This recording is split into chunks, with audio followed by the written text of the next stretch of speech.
Welcome friends to another r/ProRevenge video. Today we've got a crazy story involving screaming in front of an entire crowd. But first, a story from Port-au-Prince. During World War II, when the Germans took over France, the French government had the elevators on the Eiffel Tower destroyed. So if their leader wanted to plant a flag on top of the tower, he'd have to take the stairs to the top. The Eiffel Tower was built in 1889 as a centerpiece for the 1889 World's Fair. It took 2 years to build this magnificent structure, which played an important role in history. Following the German invasion of Poland, France declared war on Germany in 1939. However, it only took 6 weeks beginning on May 10, 1940, for Germany to defeat France. Germany took over Paris, but the French resistance fighters, on the arrival of the Germans, decided to destroy the cables of the elevator so it would be impossible for their leader and the army to climb the 324-meter-tall tower with ease. I think it's great what they did in an effort to try to stop some defacement of a huge landmark. Would you guys say that what these soldiers did was for the greater good, or simply just a small but positive type thing? Would it have looked horrendous for Paris to get immediately captured and a flag hoisted right away at the top of the Eiffel Tower? Let me know what you guys think in the comments down below. Our next story is from a non-meowish. Going to obsessively stare at me from your car? Big mistake, pal. So I drive my wife to a clothing store, and while she's shopping, I wait in the car. About 10 minutes later, I notice a guy is staring at me from another car. Not a glance, a full stare. So I do the thing I normally do when idiots stare. I wave back to them. He waves back. Then I start blowing him kisses, and he still stares. Now, we're outside a women's clothing store, so I know there's a good chance his girlfriend or wife will be going back to their car. So I wait and wait, staring at him the entire time. This guy was weird. I wait until his girlfriend or wife gets inside the car. His windows are open, by the way. I go up to his car, point directly at him and say very loudly, "I'm flattered, but I am not gay." Then I slowly turn around, walk back to my car, and continue waiting for my wife. If you're waiting for your partner and there's people like right outside the entrance to the store, is it weird to keep looking in the direction of the store and thereby kind of looking directly at these people? Or is it fair game for these people because they're literally standing right in front of the entrance? I'd like to know your guys' thoughts on this too. Our next story is from Uncle Bug Music, 6-String Justice. 30 years ago, a music store coworker named Jake and I started hanging out after work.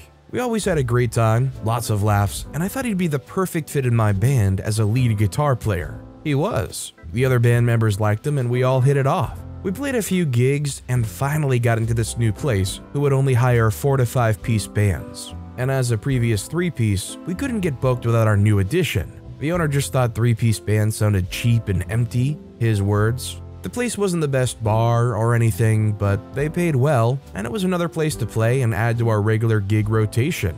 The night of the gig came, and Jake wasn't there to help load in or set up. We started at 9:30, and still no Jake, but we had to play. The manager was on me immediately at our first break, figuring we lied to him about being a 4-piece band. He was really pissed. "I'm not gonna fire you, but you'll never play here again for pulling this BS." There was nothing I could do to convince him we hadn't planned it. We didn't have cell phones, 1989, so we literally had no clue where this guy was. And to be honest, I was getting pretty worried about my friend, as this was not like him at all. Finally, after 2 sets, Jake shows up at 11:15 p.m. alive and well. He confided in us that he was banging some girl he met and that she took precedence over the gig. The guys were furious. The bar manager realized we were telling the truth about being a 4-piece, but told us we would never play there again due to the unprofessionalism of our band. One guy. After the gig, the 2 other members told me to fire Jake. I was pissed off too, but because I did like this guy, I tried to convince the others to give him another chance. They wouldn't budge. So I told my friend at work on the following Monday. He didn't have much to do with me after that and was quite bitter about it. I felt bad even though it was his fault, but just did my job and he did his, and we stopped hanging out. That sucked because we really hit it off and I missed my friend. A couple months later, I get called into the boss's office and told that he's received tons of complaints of me not working, possibly stealing, and that he was letting me go immediately. I was stunned. I was very well liked and was great at my job. I was totally blindsided, but one thing my boss hinted was that it was Jake who had reported these things about me. Jake was also in very good standing with the boss. I told him none of it was true, explained the previous band situation as a possible motive, but it didn't matter. I was fired. 2 weeks later, I received a call to come back to work. Apparently, everyone in the store went to my boss to tell him he fired the wrong person, and it was Jake who should have been fired, not only for lying about me, but how his behavior was terrible. I went back in and accepted a new position where I learned inexplicably that Jake wasn't fired, but I was given the job he wanted. I wouldn't have to work with him in the store. I did the new job for 10 months and decided to go back to school in September, but there were still 2 months. I'd mentioned it to the store manager and Jake must have overheard it. The next day, my boss fired me again because Jake had once again made accusations that I hated the job and clients. Man, this guy was not satisfied with getting me fired just once. This time I just went, screw it, and left. Sometimes the bad guys win when it comes to petty revenge. Life lesson learned. Well, not only was the friend here a grade A jerk, but very clearly the boss was equally a grade A jerk, and Jake was up to their elbow seemingly puppeteering this boss. By the way, if you're enjoying these stories, make sure to hit those like and subscribe buttons down below so you never miss any of my daily videos. Every single video has awesome stories, like our next one from I Am Hurting Cats. I'm a team builder. A few years ago, I was sitting in a job interview and the hiring manager asked, "What do you consider the greatest accomplishment of your career?" This gave me pause, as I've been doing the same thing for over 25 years. I let the mists of memory transport me back in time. Dorian is the nurse manager, Kip is the program manager, Dr. Steve is the clinical director. Yes, I had 3 bosses. I started on the unit as an already seasoned, jaded RN, and soon discovered that most staff who worked there were very, very young and inexperienced. For many, this was their first real job. They assumed all the weird stuff that happened every day was just normal for the workplace. Dorian had decreed that no one was allowed to write incident reports for med errors or safety issues because it makes me look bad in the safety huddle. Non-clinical staff allowed to pass meds, schedule changes without notice. Additionally, the department was easily the most toxic I've ever worked in, with various cliques at constant war with one another. I could go on and on. The troubles began one day when I opened my email to a message from Dorian which stated very curtly that I was being investigated for an incident which had happened on the unit, that I was to meet with HR to discuss it, and for possible disciplinary action. I was not to discuss the incident with anyone. No date was given, no medical record number, no indication what the issue could be. I replied that I would need the above information, would speak with my union rep, and meet at a time convenient for me. Dorian declined to give information. I declined to meet with him.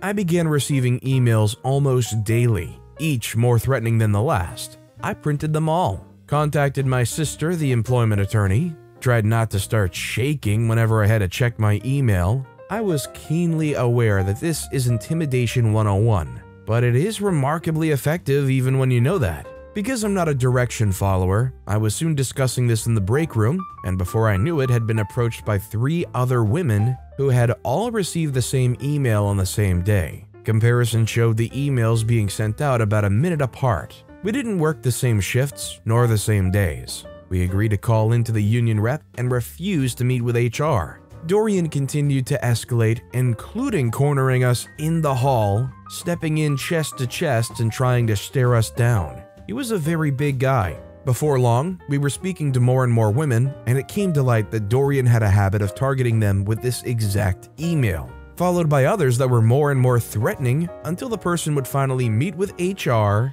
get written up for something vague, and then be forced to sign a non-disclosure/no retaliation agreement. It seemed that he had simply picked the wrong 4 women this time because we were not having it. I can't tell you how much time at work began to be spent with people crying while recounting their stories. None had thought to call in the union rep. They didn't even know their Weingarten rights. We began to plot. We had limited time, and our company has a long and unglamorous history of protecting people like this. Before long, the entire team was united against the common enemy. LGBTQ staff wrote up statements, backed with witnesses, of grossly homophobic comments, often in the presence of patients. Staff who were immigrants made statements about racial slurs. A staff who was incredibly petty and vindictive had been compiling a dossier on every perceived policy violation and wrongdoing on Dorian's part since his hiring date, and he prepped it for presentation to HR.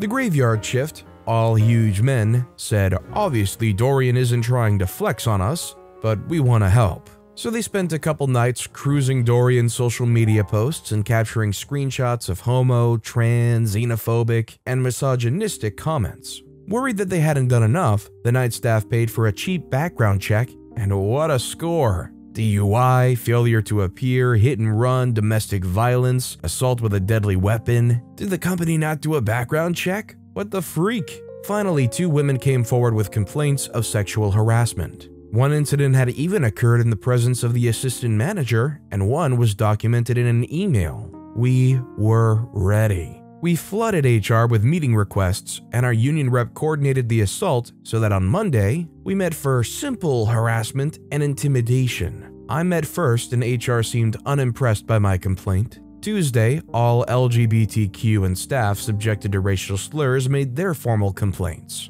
They said that the HR lady looked tired.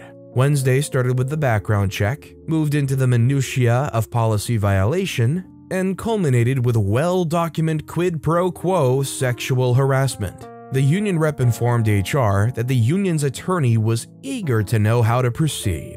HR assured her that that would not be necessary. That evening, Dorian posted a sign on his office door saying he would be away for a few days, and to contact Kip or Dr. Steve if we needed anything. Graveyard Shift reported that over the weekend, housekeeping came and removed everything from his office except his name tag, which the night staff took as a trophy. On Monday at shift change, the CNO, COO, and HR met with the team and informed us that effective immediately, Dorian was no longer employed by the hospital. We all sat silently and politely until they exited the unit, when a loud and spontaneous cheer went up. People were hugging each other and cry-laughing, high fives all around. In the aftermath, to the best of my knowledge, Dorian never worked as an RN again. Frankly, I don't care. Kip was fired 3 days later for having been aware of all that was going on and turning a blind eye, and because apparently he'd been touching women on the unit for a couple years.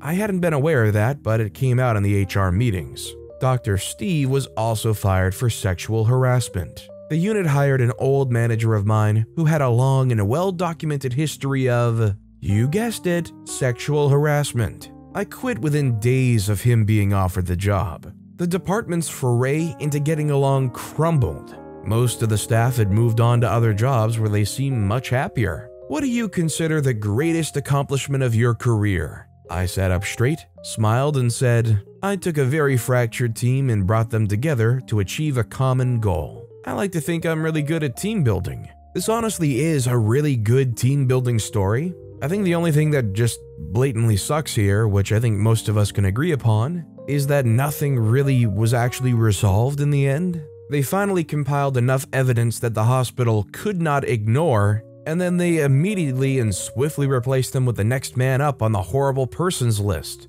It's like a clear-cut case of you won the battle but not the war. You finally got the first one fired and it's like, alright, next harasser, step on up. And you go through 3 of them and they still hire more. Our next story is from Storyteller Eclipse. I hid from my boss. So this story took place at my first job at the Shining Golden Arches. I had a boss roughly 4 feet tall and acted like everyone was stupid except her. Her and I didn't get along, but since I got along with other supervisors, it didn't bug me that much. Until she started pulling this stunt, where she would ask me to stay past my 8-hour shift to get overtime. Overtime pay only gets applied if you work 30 minutes or more past an 8-hour shift. That tiny, bitter princess would force me to clock out at 25 to 28 minutes after, squeezing as much time out of me as she could without actually paying me for it. Supervisors sometimes got in trouble if they gave out too much overtime, so I could understand her trying to get help at the end of the night without getting in trouble, but then I realized she wasn't doing this to anybody else, just me. That made it personal. Coupled with the fact that she always had the worst attitude with me, it was clear she was just doing it to spite me. She was sweet with other people, but was always bitter towards me. Had me do the worst jobs, even forgot about my breaks from time to time, and never apologized for any of it. I decided I was going to push back. At first, I tried to be civil and ask her why I needed to clock out that very second. When she explained that she would get in trouble if I stayed too long, I asked why she let other people stay, to which she told me to stop talking back to her and just clock out already. She used her power as a supervisor to threaten an insubordination claim. If she was going to play dirty, then so was I. You see, fellow people of the internet, I might have been taller and heavier than my manager, but I could compact myself. I specialized in cleaning during closing time and would bend and squeeze my feminine body into the tightest of spaces to get the stains my OCD mind wouldn't let me leave behind. When my supervisor asked me to stay when it was time to clock out, I decided to enact my revenge. Very simply, I squeezed into a space that she would not find me underneath one of the machines. There was a lot of grime back there, so I managed to spend half an hour hiding from my pint-sized supervisor. I remember her calling my name, but I pretended not to hear and kept scrubbing away. At 31 minutes past my 8-hour shift, I finally revealed myself and stepped out from underneath the machine. My supervisor immediately saw and ran out to berate me from a foot below my eye level. How dare I clean out of her sight? Now she was going to get in trouble because she handed out too much overtime. I feigned ignorance and let her rant on while I watched the clock tick up an extra 5 minutes. Eventually, her chihuahua tantrum calmed down, and she told me to just clock out with a look of defeat. She never asked me to stay over my scheduled time ever again, and avoided talking to me until the day I was due my final paycheck. She was obligated to tell me it was ready, since she was the only supervisor on shift. I never saw her again after that. I'm sorry, but is it even legal in most places to work 30 minutes past your 8-hour shift and not get paid overtime until only after half an hour? If I worked like 10 minutes of overtime, I'd want overtime pay for that. So having them work 25 to 28 minutes and then sign out just before half an hour? That alone is insane to me. There's something in general with this business going on that's just totally wrong with that. Our next story is from Estefania. My neighbor has openly expressed his anti-LGBTQ+ views to other people in the neighborhood. My neighbor across the street is one of the biggest passive-aggressive people I have ever met. One time when I was cleaning my yard, he made a comment about how the previous owner, owner 1, kept the lawn pristine and that we should look into keeping it that way. He then proceeded to say that the person who owned it before the last owner, owner 2, kept the yard a mess and flew so many flags and never found a flag he didn't like.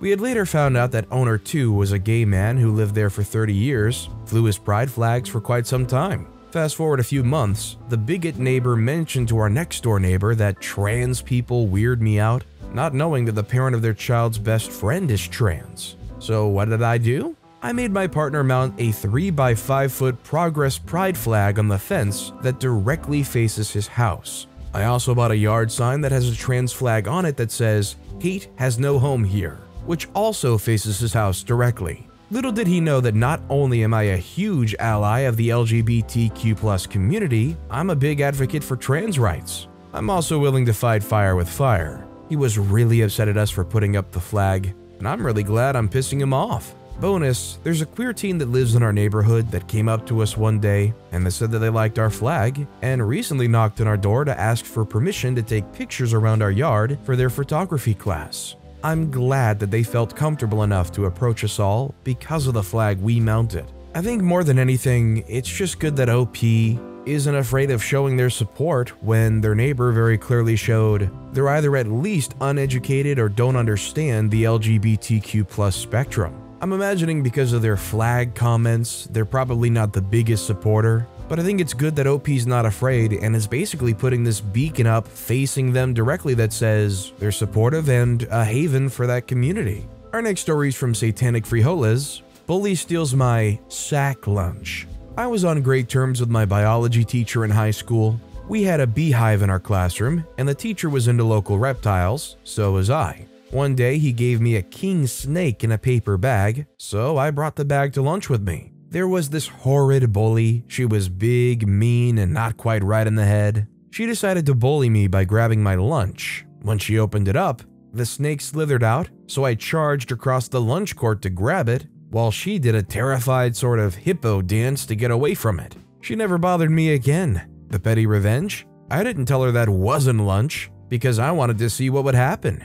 Totally worth it. I would love nothing more than to believe that this bully from that day on believed that OP somehow went and ate live snakes for lunch every day. If I was OP, I would show up to lunch with a brown paper bag every single day, just to really drive the point and drive some fear into that big old bully. Our next story is from Klabancha. Idiot neighbor eavesdrops and I win. My neighbor is an idiot and we've been having issues with her from the start. 6-hour relentless dog barking 4 days a week for years, yelling at me for stealing water flowing downhill, dead rabbit on the doorstep, the usual property line arguments, emptying her toxic hot tub onto our property, lying by the hedges to spy on us, parties, noise, etc. ad nauseum. Just run-of-the-mill bad neighbor stuff. Eventually, we built a giant fence, and it's kept the bullcrap to a minimum. Both yards have plenty of mature trees. We have 3 maples over 150 years old and a nearly 100-year-old birch, a 12-foot cedar hedge. Add that to the giant fence, and the daylight is at a minimum in our backyard in the summer. Idiot neighbor had 2 century-old trees and a very mature mulberry tree that hung over the fence in the only area that enjoys direct sunlight. Now, this part is entirely our fault. One spring we built a patio there with a light gray stone. The mulberry has dark purple fruit, and hers is extremely prolific. The week construction was finished was the week the berries ripened and began to drop in the slightest breeze. Sitting out there for any length of time, you would be pelted with berries leaving purple stains like you were shot with a paintball, and sweeping a path was the only way to not step on them. If this only lasted for a few weeks, it would be tolerable, but mulberries are in season all summer. The amount of birds that feasted on the fruit and promptly deposited bright purple bird crap on everything we owned outside was unbelievable. Purple bird poop dried everywhere on the patio and beyond. We started putting tarps over the entire patio to collect the bird dung-coated berries and emptying them into a bucket every time we wanted to use the patio. Remembering our neighbor's penchant for eavesdropping, I began to talk about mulberry wine, about how good my mulberry wine was and how this year's bumper crop of mulberries was going to make so much wine, and how we were going to go on vacation with all the money I was making from selling my mulberry moonshine. Visitors joined in the act, claiming they could not wait for the allotment of my fabulous mulberry wine, and offering bribes to be moved up the list. I don't make mulberry wine, never have, and would not start with mulberry bird poop wine. One rainy, early summer night, I heard and felt a tremendous crash. I ran into the backyard. The largest limb from the mulberry tree was lying in my backyard. A chainsaw was sputtering on the other side of my giant fence. The mulberry tree was coming down at night in a rainstorm. More evidence of her idiocy. There was a bit of yelling back and forth through the fence, me about her being a dangerous moron, and her to me about having a nice vacation without having mulberry wine to sell. She continued to cut down the whole tree instead of just the limbs hanging over our property. I laughed myself into the house, not quite believing my ruse worked so well, and revenge was finally mine. But that poor tree died needlessly. Barely a month later, a vicious storm blew through our area, splitting one of her mature trees in half and damaging the other so badly it had to be removed. Now the idiot has no trees, but all mine are still standing. I honestly think that OP's neighbor was one of those kids that, as a toddler, their younger sibling was like playing with blocks and having a total blast with it. And just because they were having a blast with it, they gotta go and take the blocks for themselves. They don't actually want the blocks, they don't actually want to play with them, they just hate that somebody else is having a blast and they aren't. Our next story is from Hokey Pokey Guest List. Neighborhood dispute started over grass and bins, ends with our tenants leaving. My kids and I moved house in March. Day 2 in my new house, I tripped over a broken paver. Didn't break anything, but I still needed surgery, a 3-night hospital stay, and a full leg brace for 2 weeks. While I was in the hospital, my partner, formerly ex-partner, now reconciled, it's complicated, Martin, my dad and my sister, Bestie, and her wife had formed an emergency team. They kept my kids and pets safe and fed, and finished the unpacking. Dad and Martin did a little garden work, removing the broken paver and laying some old fence posts along the fence where the next door neighbor's dog was digging through. Week 1, I hobbled to the letterbox and met next door's landlord, who my partner had nicknamed the Bucket Woman. She immediately told me to bring my bins in by 9 a.m. because it made the street look messy. She demanded I move the posts because the grass would grow through to her side. I explained the reasons for the posts and said that once the holes were filled in, let me know and I would move them.